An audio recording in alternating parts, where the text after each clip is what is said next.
Welcome to F8. This has been an intense year. I can't believe we're only 4 months in. Before we get started, I just want to take a moment to say how much it means to us that you're all here with us today. Now, I know that it hasn't been easy being a developer these last couple of months, and that's probably an understatement. But what I can assure you is that we're hard at work making sure that people don't misuse this platform so you can all keep building things that people love. And today, I'm happy to share that we are reopening app reviews so you can all keep moving forward. Now, I'm looking out, and I see a lot of people that we've worked with for a long time here. And a lot of people who've traveled to be here from around the world, and a lot of you are building great tools that help people connect in new ways. And I just want to take a moment up front to thank each and every one of you for all that you're doing to help bring the world closer together. Thank you so much.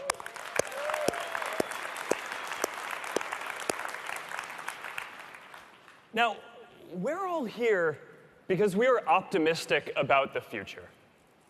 We have real challenges to address, but we have to keep that sense of optimism too. And what I've learned this year is that we need to take a broader view of our responsibility. It's not enough to just build powerful tools. We need to make sure that they are used for good, and we will. Now, we're idealistic, and we've always focused on all the good that connecting people can bring. And there's a lot of it. Just since the last F8, we've seen the Me Too movement and the March for Our Lives organized at least part on Facebook. We've seen people come together after Hurricane Harvey to raise more than $20 million for relief.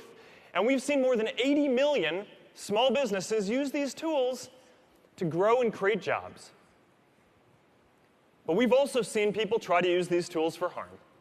And that goes for Russia interfering in elections, for fake news, for hate speech, and for data privacy issues. So we're investing a lot to address these issues and keep people safe. And I'm going to go through all of that head-on in just a minute, because I think it's important that everyone here knows exactly what we're doing to address them. But we also have a responsibility to move forward on everything else that our community expects from us too. To keep building services that help us connect in meaningful new ways as well. The hardest decision that I made this year wasn't to invest so much in safety and security. That decision was easy, right? I just went to the people who were running those teams and asked them how much we could possibly invest productively, and then I transferred all those people to them. The hard part was figuring out a way to move forward on everything else that we need to do too. Recently, I was having a conversation about what Facebook stands for. Or what is that basic idea that the world would lose if Facebook went away? When I was getting started with Facebook back in 2004, what struck me was you could go online at that time and find almost anything. Or you could look up any information, you could find any product, you could read news, you could download movies and music. You could find almost anything except for the thing that matters to us most: people. So I started building a service to do that, to put people first and at the center of our experience with technology. Because our relationships are what matters most to us. That's how we find meaning and how we make sense of our place in the world. Now, we're not the only ones to build a communication service. But we are the ones who do it again and again in all of the different ways that people want to interact online. This is our DNA. And we have built and grown service after service that put people and our connections and our relationships at the center of the experience. And we've come a long way. But when I look out today, it still surprises me how little of the technology that our industry produces is designed to put people first. Our phones are still designed around apps. Now, that's not how we think. Now, I believe that we need to design technology to help bring people closer together. And I believe that that's not going to happen on its own. And so to do that, part of the solution, just part of it, is that one day, more of our technology is going to need to focus on people and our relationships. Now, there's no guarantee that we get this right. And this is hard stuff. We will make mistakes, and they will have consequences, and we will need to fix them. But what I can guarantee is that if we don't work on this, the world isn't moving in this direction by itself. So that is what we are all here to do. And that's what I want to talk about today. I want to start by talking about keeping people safe, and then we're going to discuss all the things we're doing to keep building services to help us connect in meaningful new ways. And I want to start today by talking about protecting something that is really incredibly important to all of us, and that is the integrity of our elections. In 2016, we were slow to identify Russian interference. We expected more traditional cyber attacks like phishing and malware and hacking, and we identified those and notified the right people, but we didn't expect these coordinated information operations and large networks of fake accounts that we're now aware of. So I sat down with our teams after this, and we said, we will never be unprepared for this again. And since then, there have been important elections like the French presidential election, the German elections, the Alabama Senate special election last year, and we've been more prepared. We deployed new AI tools that successfully identified and took down tens of thousands of fake accounts before they could do anything. We've traced the fake account network back to Russia and taken down their network. We're doing more. We're requiring everyone running political and issue ads or running large pages to be verified with a government ID. We're making ads more transparent. So now you're going to be able to see who is running a political ad, who they're targeting, how much they're spending, and most importantly, what other messages they're sending to different people. That is a higher standard of transparency than TV ads, than print ads, or anything else you will find on the internet. By the end of this year, we will have 20,000 people working on security and content review at Facebook. And we've created an independent election research commission so independent academics can give us ideas and hold us accountable to make sure that these systems work. Now, this is an important election year. Not only the big US midterms that are coming up, but there are major elections around the world. In Mexico, in Brazil, there are elections coming up in India and Pakistan and more, and we are focused on this. Beyond elections, we are focused on fighting fake news more broadly. And there are really three categories that we're focused on here. The first category is just spam. Right? These are people who aren't ideological. They just want to make money, hawking the most sensationalist junk that they can come up with to get you all to click on it. These are the people who in the 90s would have been sending you Viagra emails. And the playbook here is pretty simple. Right? It's to take down their ads on their sites so they can't make money, build tools to detect and reduce the distribution to remove their economic incentive, and then eventually they just go do something else to go make money.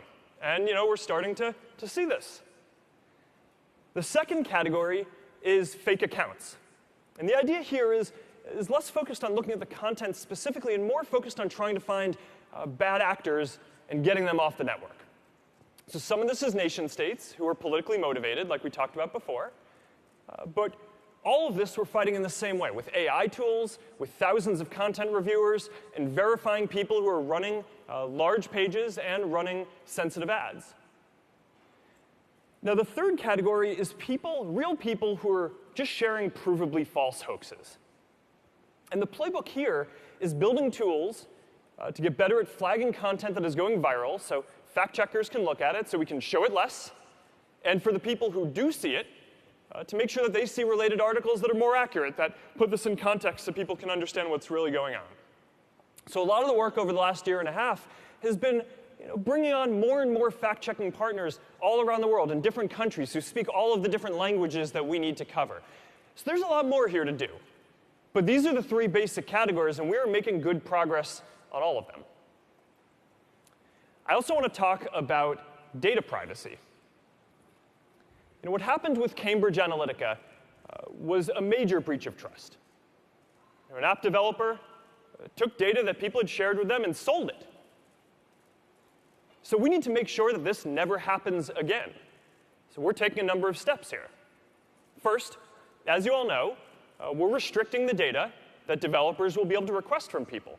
Now, the good news here is that back in 2014, we already made a major change to how the platform works to prevent people from sharing a lot of their friends' information. So this specific situation could not happen again today. And since then, we've taken a lot more steps as well to restrict other data. But there are still more steps that we're taking to do this even further with groups and events and the data available through login to prevent future issues that might come up. Second, we need to make sure that we find any other bad apps that are out there. So we're currently in the process of investigating every single app that had access to a large amount of people's information before we made these big changes in 2014. And if we find anything suspicious, we're going to bring in independent auditors to do a full audit. And if any data was misused, then we'll ban that developer, and we will tell anyone whose data was affected. We've also started putting a tool in front of everyone that shows them all of the apps that they are using and lets them easily remove access to the ones that they no longer want to use. And with the GDPR coming up in Europe, we're asking everyone around the world, not just in Europe, to review your privacy controls. So to all the developers who are here, I know that the vast majority of you are focused on building good things. We need to take these steps to make sure that everyone on our platform is focused on building good things. And I believe that putting in these stronger protections now will give you more ability to keep building for the long term.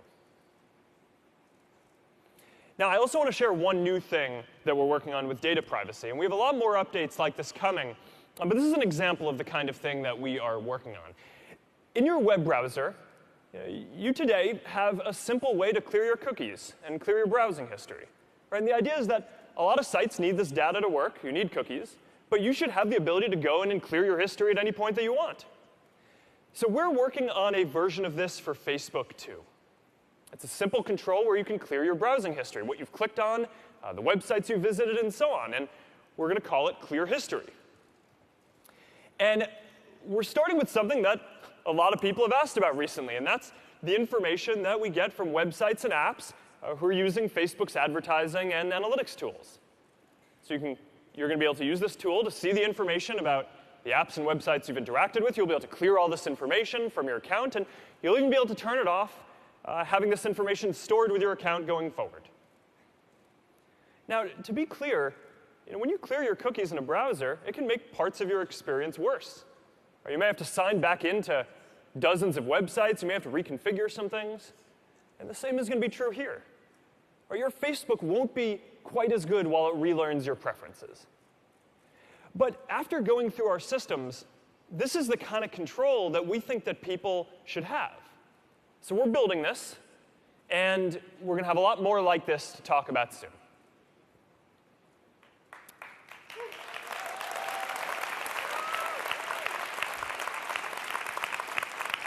So overall, we're going to keep investing heavily in security and privacy. But security isn't a problem that you ever fully solve. Right? This is an arms race. And we're going to be working to stay ahead of our adversaries forever. So while we're doing this, we also have a responsibility to keep building services that bring people together in new ways. Now, if you've been to F8 before, you've seen this. This is our 10-year product roadmap, and it sets out all the different areas that we're working on and when we expect these ecosystems to be fully developed. And across all our products, our goal is to give everyone in the world the power to share anything they want with anyone, anywhere. To build stronger relationships, to break down geographic barriers, and to meet new people and interact in new ways. We have a lot to do here. So we are going to focus on we're going to keep building, even while we focus on keeping people safe. And we're going to talk about what we're going to be doing across the rest of the family of apps for the rest of today. So let's start with the Facebook app. Like all of you, we want to build something that's not just fun to use, but is good for people. So we've done a lot of research to understand what parts of the internet and social media are good for our well-being and which parts aren't. And the summary is that when you're using the internet to interact and to build relationships, then that is associated and correlated with all of the positive aspects of well-being that you'd expect. Better long-term health, better long-term happiness, feeling more connected, feeling less lonely, and so on. But when you're just using the internet to consume content passively, whether that's video or news, then that is not associated with these same benefits to well-being. And we've heard this feedback from a lot of people too. People want Facebook to be about friends and interacting with people, so we're going to do that. And I'm going to talk about a few new ways that we're focused on taking the experience in this direction. We're rolling out something that we call Watch Party, which lets you watch video and chat with your friends. So, let's say that your friend is testifying in Congress. For example.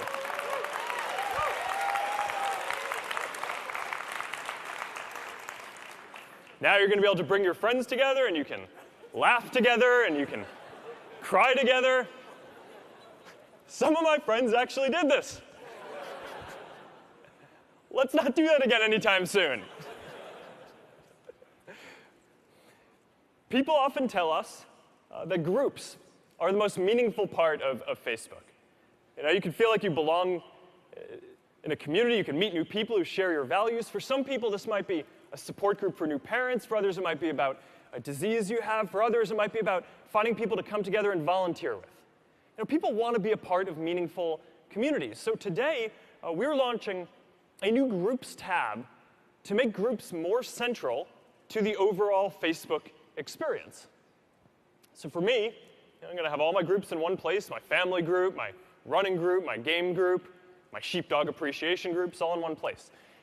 Now, to help more people grow their communities, we're building a join group button and plugin that admins and developers can add to their websites and their emails. This is important because a lot of what we need to do to help more meaningful groups form is just give more tools to creators.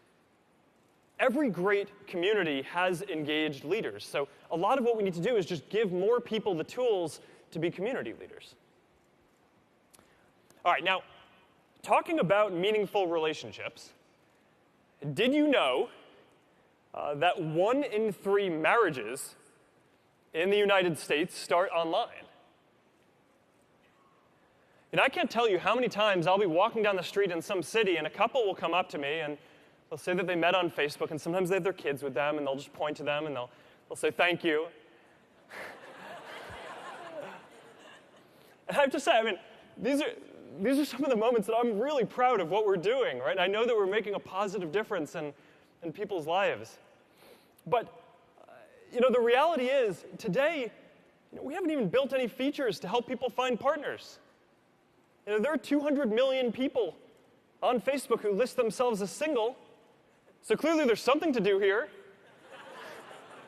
And if we're focused on helping people build meaningful relationships, then this is perhaps the most meaningful of all. So today, we are announcing a new set of features coming soon around dating.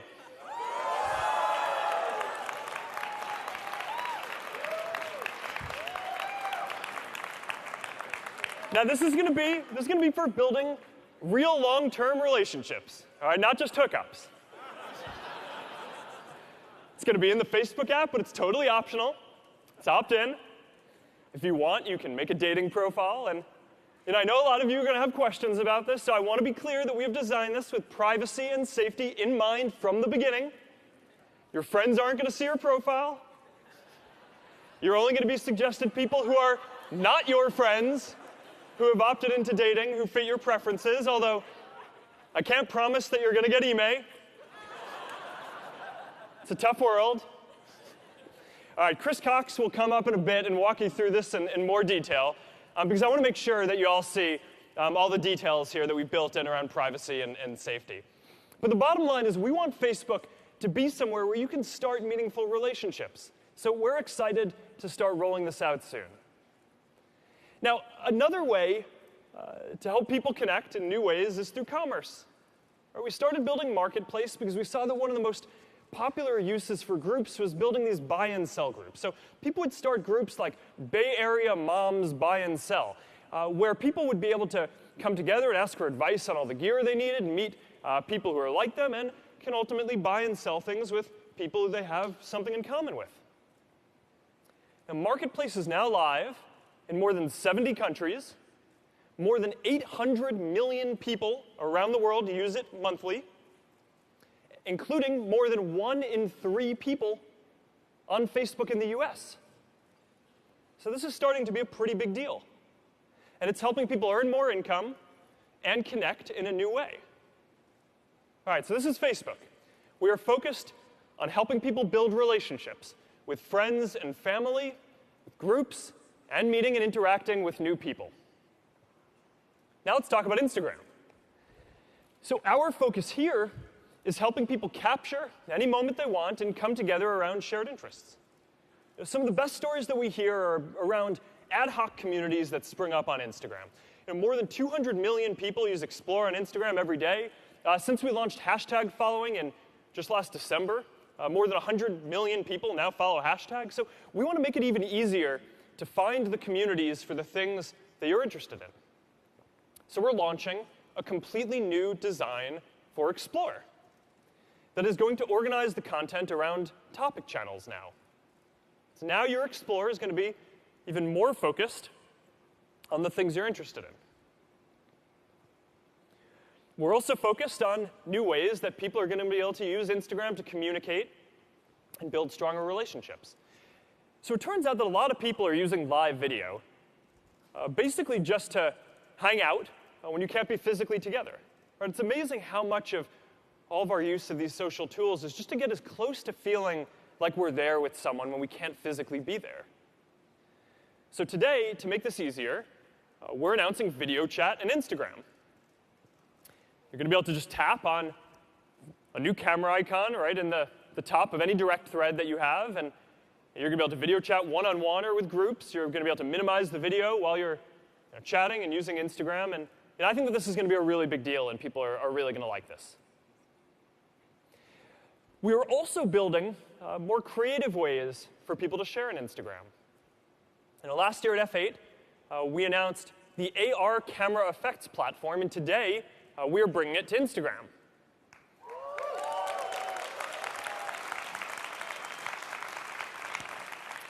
So now anyone is going to be able to build face filters and effects, and when you go to your camera, you're going to be able to see effects that are relevant to you and from the accounts that you follow. And if you're browsing stories and you see a cool effect, you'll always be able to try it on.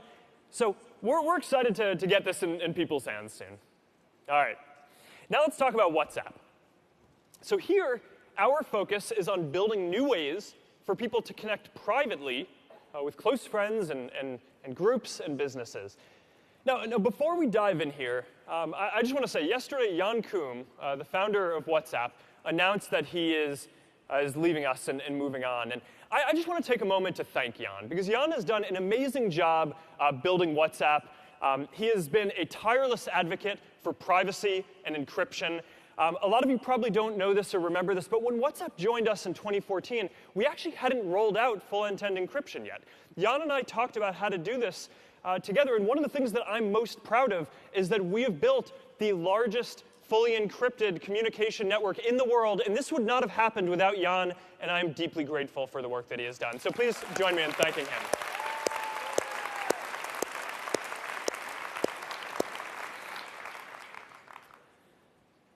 All right, now video calling is also one of the most popular features on WhatsApp already.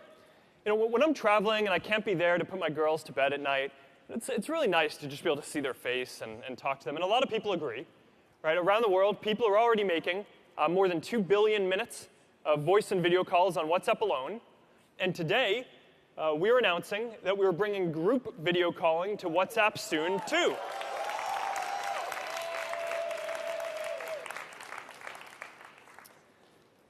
All right, I want to talk about stories for a minute.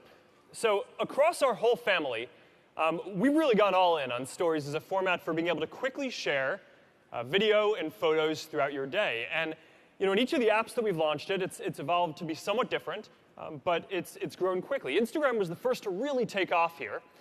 Facebook started a lot slower, but is now starting to grow quickly too and do well. But WhatsApp has been by far the biggest of these products. more than 450 million people use WhatsApp status every day, and it's growing really quickly.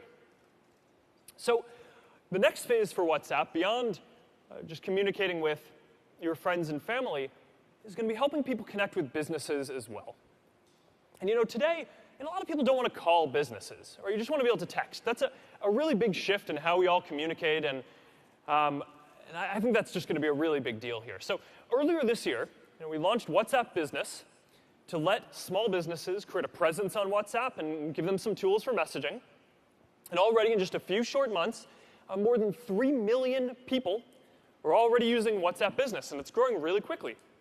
So now, the next step is going to be giving large businesses tools to be on WhatsApp too, and we're working on this now. For Messenger, we are focused on building richer ways for people to connect privately with their friends and family and businesses too. When you're messaging, you really want a simple and fast experience. So we're taking this moment to completely redesign Messenger to focus on these ideas. And here's what the new Messenger is going to look like.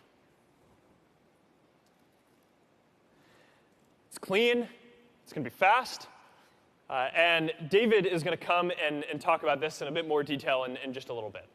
Now, I mentioned earlier that we are bringing the AR camera effects platform to Instagram. Now, we're also bringing this to the Messenger platform as well. It's going to be a really fun way for people to use augmented reality to connect with their family and friends privately and in real time. And I don't know about you guys, but my daughters, when I call them when I'm traveling, they love these effects, right? Priscilla will be there, and Max will just be like, oh, look, Mama, Dad has a bunny. Or an ogre.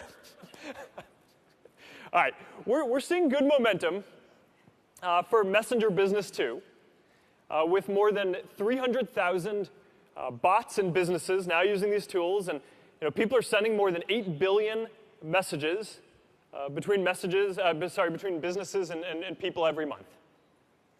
All right, so that's Messenger.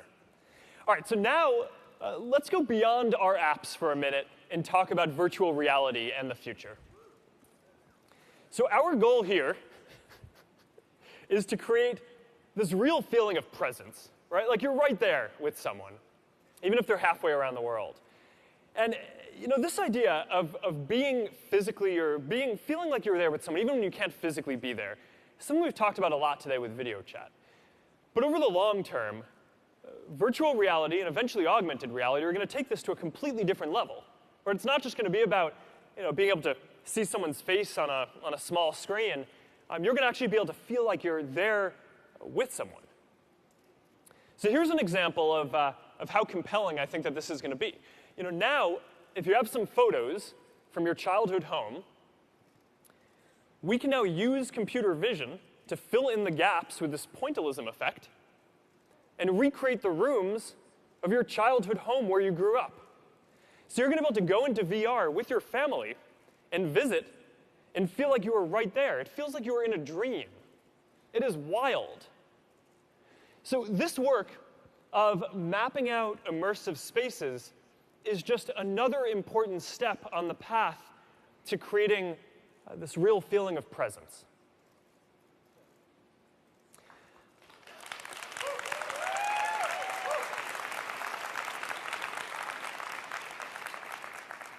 Now, in addition to software, we're all building hardware. So we've been preparing Oculus Go for launch, and the big news I have to share today is Oculus Go is shipping today.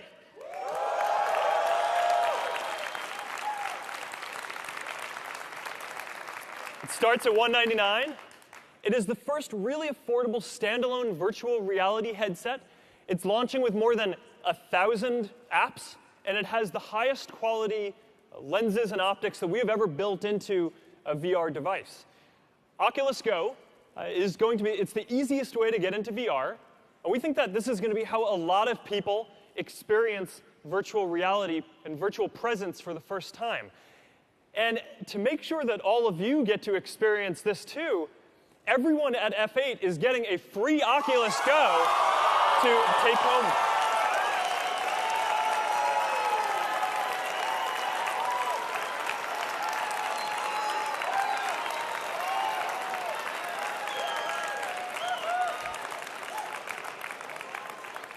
We're excited about that too. All right.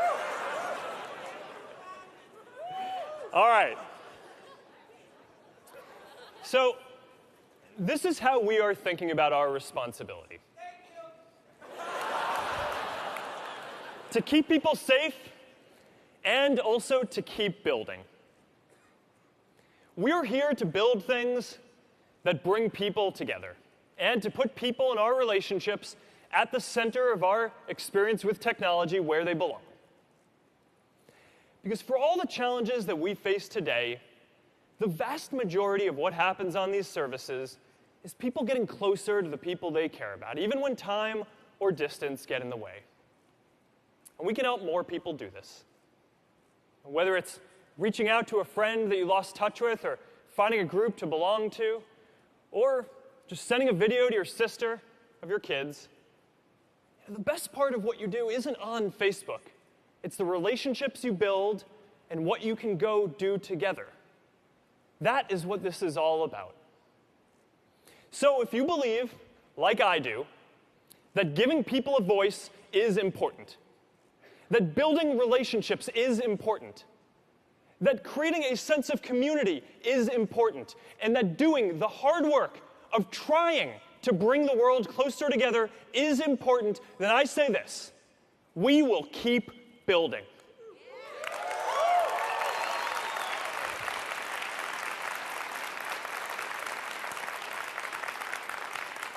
We need to keep this idea alive, and that is what we are all here at F8 to do together.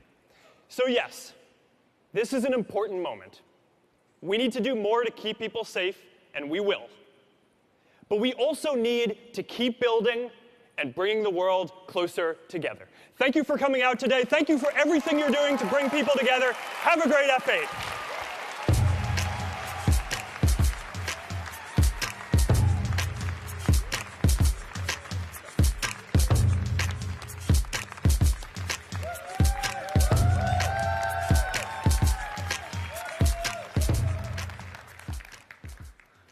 All right, let's talk about dating.